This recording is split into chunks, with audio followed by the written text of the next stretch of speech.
사순절 보내고 있습니다. 사순절은 전통적으로 슬픔의 절기입니다. 왜냐하면 예수님의 그 십자가와 고난을 묵상하기 때문이죠. 그런데 그 십자가의 고난으로 이 예수님의 삶이 끝난 것이 아니었죠. 그 십자가와 고난은 찬란한 부활로 이어집니다. 이 사순절은 이 부활절을 준비하는 기간입니다. 부활절은 기독교에서 가장 중요한 것이죠. 또 부활절, 사실 우리 교회의 축제이기도 합니다. 그런데 이 축제를 이 사순절이라고, 십자가와 고난을 묵상한다고 슬퍼하고 또 회개하며 우울하게 보내는 게 맞을까? 저는 그런 생각이 들기도 했습니다. 회개라는 건 하나님과 화해하는 겁니다. 우리가 죄로 인해서 하나님과의 관계가 단절되었는데요. 이 회개를 통해서 하나님과의 관계가 다시 회복되는 것이죠. 그래서 이 회개라는 건 머리를 조아리고 슬퍼하며 우울하게 그런 감정을 가지고 보내는 것이 아닙니다. 이 회개가 그렇게 치우치면 안 되죠. 오히려 회개는 내가 회개할 수 있다라는 걸 감사하며 좋으신 하나님을 발견하고 만날 수 있는 사실 기쁨의 시간입니다.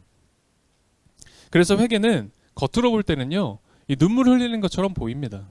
회개하면 떠오르는 이미지가 사실 그렇잖아요. 그런데 실은 울면서 웃는 겁니다.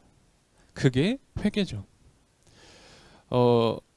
울다가 웃으면 어떻게 된다. 그런 농담을 하기도 하지만 실은 이 울면서 웃는 것, 그것이 회개이고, 이러한 경험은 우리의 영혼을 정화시키는 시간이 됩니다.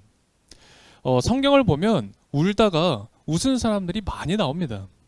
그 중에 이 대표적인 사람이 오늘 우리가 읽진 않았지만 이 누가복음 15장 후반부에 나오는 탕자라는 사람입니다.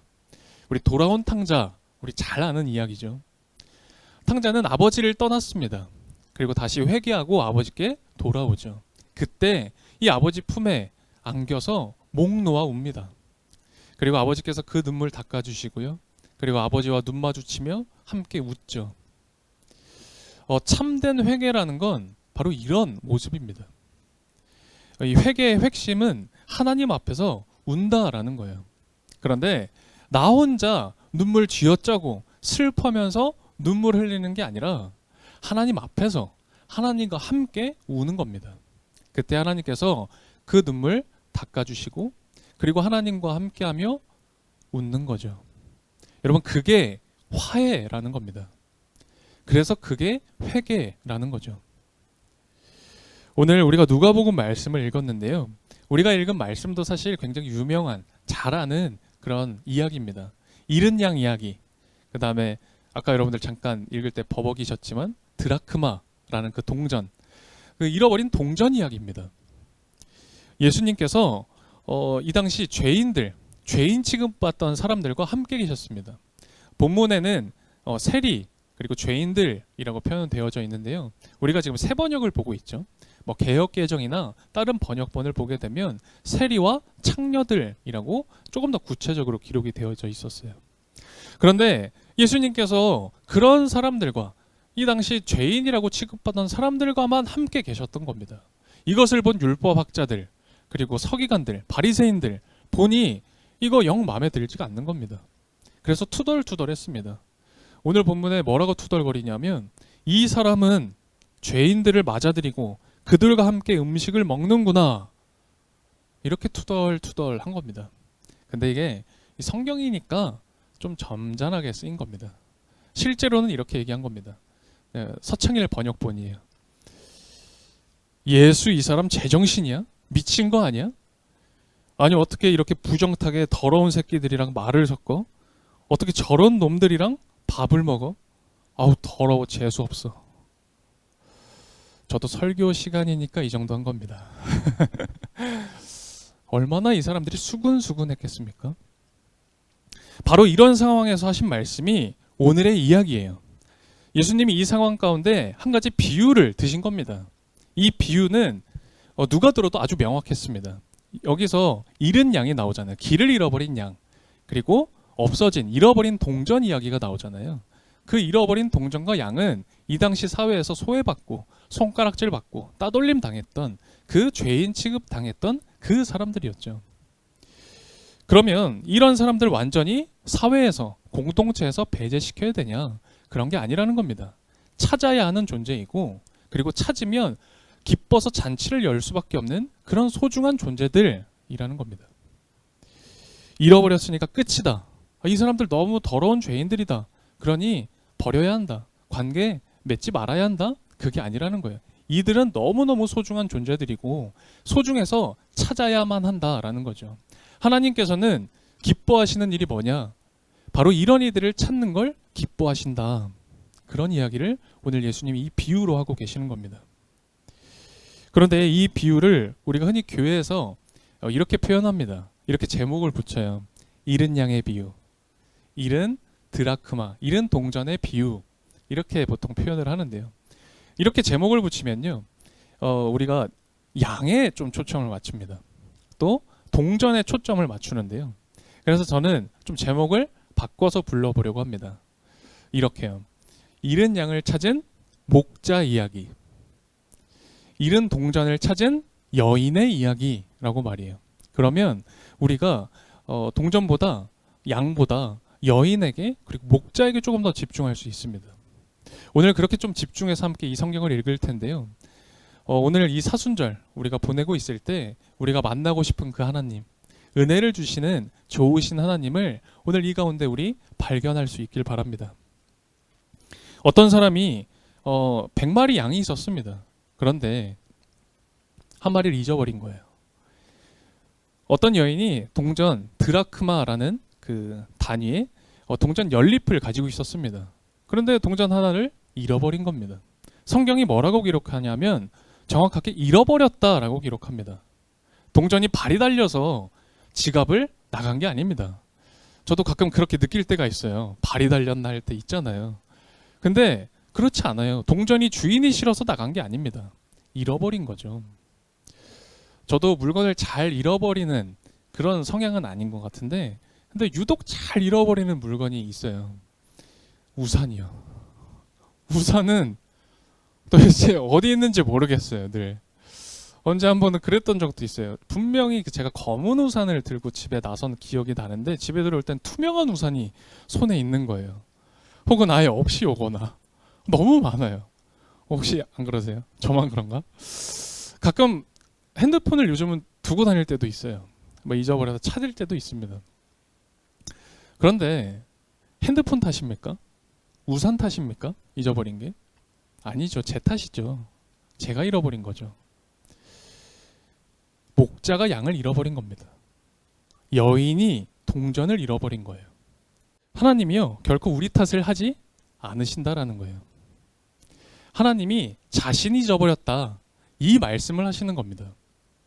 너희들이 나를 떠난 것 같지만 그건 너희들의 탓이 아니다 라는 거예요. 너희들이 잘못이 아니다. 너희들을 잃어버린 내 잘못이다. 자책하지 마라. 걱정하지 마라. 우리가 교회에서 이 잃은 양의 이야기, 잃은 동전 이야기 사실 많이 듣습니다. 만일 주일학교도 다니셨으면 정말 수번을 들으셨을 거예요. 교회에서 대부분 하는 이야기가 뭔지 혹시 기억나시나요? 대부분 그렇습니다. 우리도 돌아와야 된다. 우리도 주님께 돌아와서 회개해야 된다. 우리 그런 이야기 수십 번도 들었습니다. 잃은 양이니 다시 돌아와라. 너희들도 탕자 같은 사람들이니 회개하고 돌아와라 라는 겁니다. 하나님을 떠나게 된 건 너 탓이다 라는 거예요. 그런데 우리가 성경을 좀 제대로 읽어볼 필요가 있어요. 성경을 잘 읽어야 됩니다.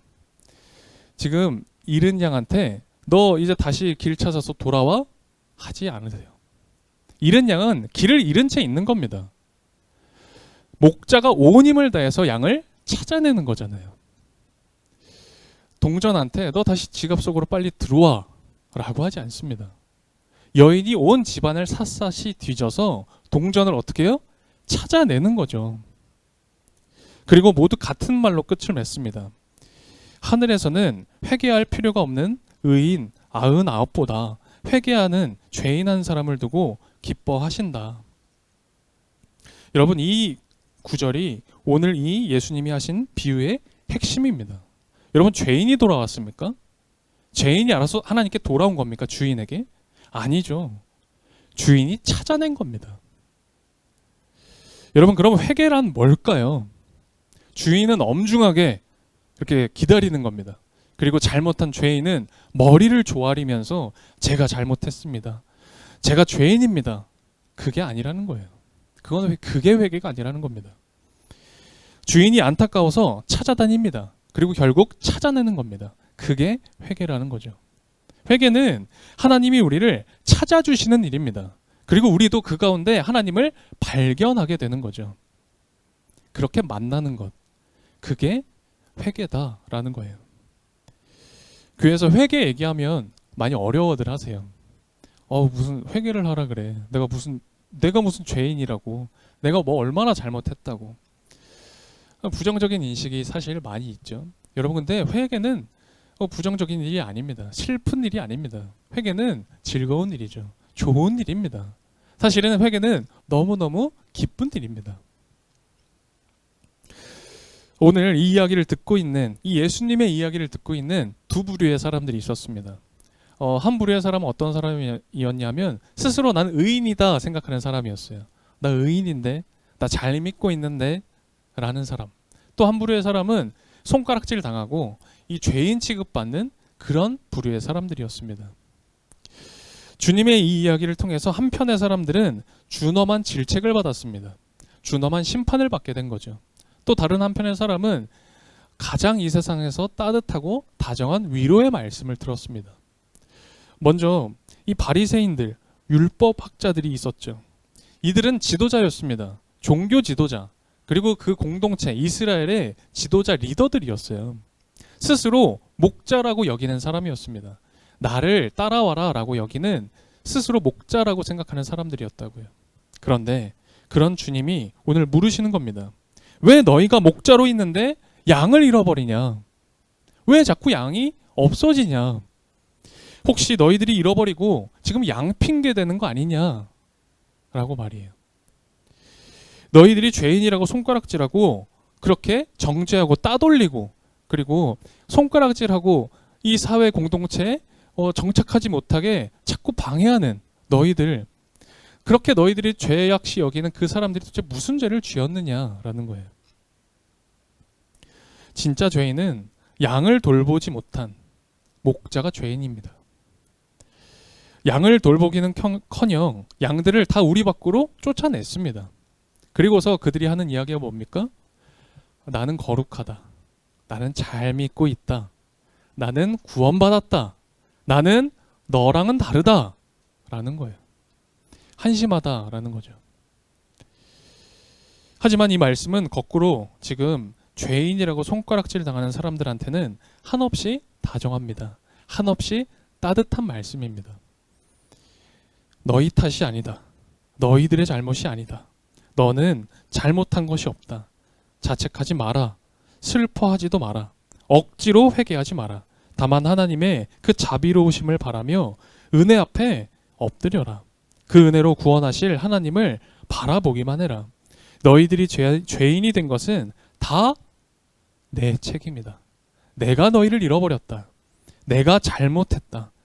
미안하다. 내가 다시 찾겠다. 찾아낼 것이다. 찾아서 기뻐하며 잔치까지 열 것이다. 그렇게 예수님은 말씀하고 계시죠.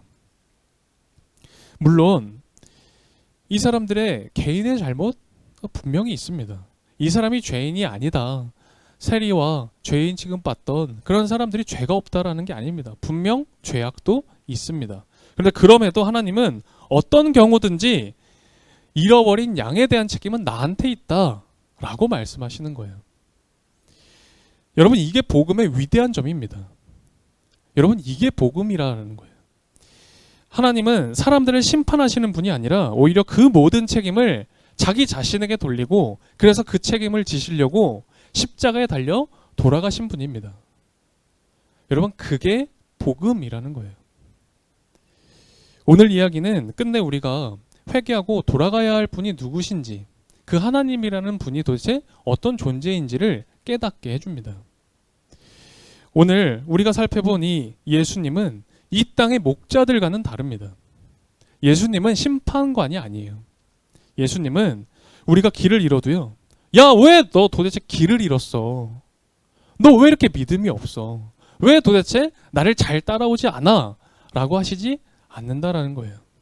오히려 길을 잃은 나 때문에, 죄 때문에 방황하는 우리들의 모습을 보고 마음 아파하시고, 그리고 우리를 찾아내시기 위해서 헤매이시는 분이 바로 우리 구주 예수님이라는 겁니다. 오늘 이 예수님의 비유의 말씀은 우리들한테 좀 알라는 겁니다. 하나님이 도대체 어떤 분인지를 알라는 거예요. 배우라는 겁니다. 그리고 그 하나님과 이제는 함께 살아보자라는 겁니다. 그것이 탐욕이든 나의 거친 인간성이든 혹은 내가 가진 어떤 욕망이든 마음의 질병이든 그게 무엇이 되었든 죄라는 것 때문에 길을 잃은 우리, 그 우리를 보시고 온갖 고초를 당하시고 우리를 찾아내시려 하는 분이 바로 예수님입니다. 여러분, 그게 십자가입니다. 우리가 받을 비난이 많습니다. 비난받을 수밖에 없는 죄악들을 가진 사람들이 바로 우리들이죠. 그래서 우리는 형벌을 피할 수 없습니다. 그런데 우리 대신 형벌을 받으신 분이 바로 예수님이시죠. 여러분, 그게 십자가입니다. 우리가 교회 다니면서 우리가 신앙생활을 한다면서 제일 많이 하는 얘기가요, 사실은 하나님보다 현실입니다. 현실은요, 제가 사는 이 현실은요, 사실 제 진짜 삶의 이 모습은요 라는 게 우리 진짜의 어떤 마음이죠. 그 현실 가운데 정말 길 잃어버리지 않고 잘 살아가라고, 그 현실 방황하지 않게 붙잡아 주시려고 대신 목숨을 바쳐 돌아가신 분이 바로 예수님이죠. 여러분, 그게 십자가입니다. 이렇게 사랑과 자비로 충만하신 분이 바로 우리 예수님이세요. 이렇게 사랑과 자비를 가지시고 행동하시는 분이 바로 우리 그리스도이십니다. 사순절은 바로 이런 우리의 잘못을 고백하고 우리가 가진 죄악들, 참 부끄러운 그 모습들을 회개하고 통회하는 것. 근데 거기서 그치는 게 아니라 하나님이 정말 나를 사랑하고 계시고 나를 정말 살리기를 바라시고 정말 나를 구원하신다라는 것을 깊이 묵상할 뿐만 아니라 기뻐하며 보내는 시간이 바로 이 사순절이라는 거죠. 저는 이 사순절 이제 한 절반 정도가 지났습니다. 남은 이 절반, 정말 이 예수님을 묵상하면서 우리가 정말 하나님과 화해했으면 좋겠습니다. 때로는 하나님 품에 안겨서 울기도 하겠지만 하나님의 품에 안겨 하나님과 얼굴 맞추며 웃을 수 있는 그런 시간 되었으면 좋겠어요. 그렇게 하나님과 함께 울고 웃으며 살아갈 수 있는 오늘 평화의 모든 성도님들이 되시기를 간절히 기원합니다. 주님, 우리는 자꾸 가기만 합니다. 왜 가고 있는지, 어디로 가고 있는지도 모르면서, 길을 잃은지도 모르면서 가려고만 합니다. 주님, 우리는 자꾸 먹기만 합니다. 무엇을 먹고 있는지, 어떻게 먹어야 하는지도 모르면서 무엇을 먹을까만 찾습니다. 주님, 우리는 멈추는 것을 시간 낭비로 생각하며 마냥 바쁘게만 살아갑니다.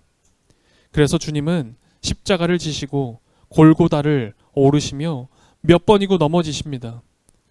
멈추는 것이 필요함을 우리들에게 보여주시고자 십자가에 달려 완전히 넘어지십니다. 주님, 배우게 해주십시오. 주님이 친히 흙이 되기 위해 땅 속에 묻혔듯 우리 또한 어둠 속에 묻히는 법을 배우게 해주십시오. 그 묻힘을 통해 새 생명의 온기를 느끼게 해주십시오. 오늘 이 예배를 통해 나를 찾아오신 주님, 저희들이 주님 품에 안기어 울고 웃으며 우리의 존재를 담아 주님께 봉헌드립니다. 늘 길을 잃고 방황하는 저희들이지만 주님께서 찾아와 주시고 주님과 함께할 수 있는 복을 허락해 주십시오. 오늘 드린 이 모든 마음들이 주님께 드리는 참 회개와 참 화해가 될 수 있도록 이끌어 주십시오. 예수 그리스도의 이름으로 기도드립니다. 아멘.